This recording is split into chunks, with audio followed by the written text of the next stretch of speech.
Hai, balik lagi dan aku Feli. Di video sebelumnya kita kan udah tahu nih, untuk beli rumah impian kita butuh uang 127 juta untuk DP-nya aja nih 50% di 5 tahun lagi. Sedangkan uang yang kita punya hari ini adalah 10 juta dan kita punya waktu 5 tahun untuk mencapai angka tersebut. Nah, next kita harus masukkan nih uang yang kita bisa tabung atau kita bisa investasikan setiap bulannya tuh berapa untuk mimpi ini aja. Misal ya, kita punya income 5 juta per bulan. Nah, kita sisihkan 20-30% dari income kita untuk dana beli rumah ini. Berarti sekitar 1-1,5 juta. Kita coba masukin dulu 1 juta per bulan ya. Nah, kemudian kita juga masukkan perkiraan return investasi karena kita mau bikin uang kita kerja kan, jadi kita harus investasikan dan bukan hanya diistirahatkan di tabungan bank. Nah, return investasi ini tergantung dengan jangka waktu mimpi kita. Kita akan bahas tentang investasi apa yang cocok untuk beli rumah ini di video yang berikutnya ya. Untuk sementara, aku akan masukkan angka 12% per tahun dulu.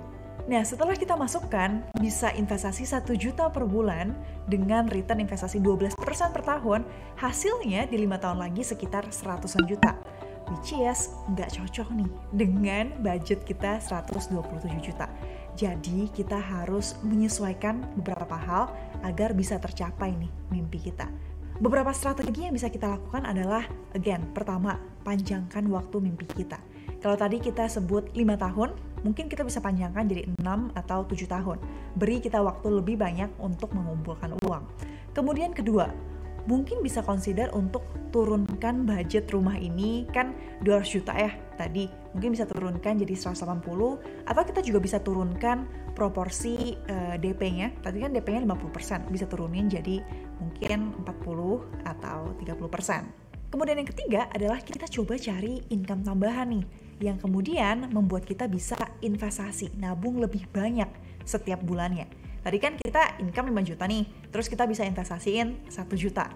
Coba cari cara, entah kita lebih berhemat atau cari tambahan income, agar kita bisa ganti 1 juta ini jadi 1,5 juta per bulan. Nah, kalau kita ganti jadi 1,5 juta per bulan nih investasinya, hasil investasinya nanti jadi 140 juta. Sudah pas nih dengan budget kita 127 juta tadi. Kemudian yang keempat, again, tidak disarankan untuk mencari return investasi yang setinggi-tingginya 30, 40, 50% per tahun. Karena again, yang paling penting adalah goal kita tercapai, bukan tanding-tandingan return. Nah, karena untuk beli rumah ini jangka waktunya lebih panjang kan, di 5 tahun, kita bisa pilih produk investasi yang returnnya lebih tinggi dan lebih optimal, tapi tetap harus make sure kita ngerti dengan produknya. Mungkin bisa pilih produk yang range returnnya sekitar 12-20% per tahun.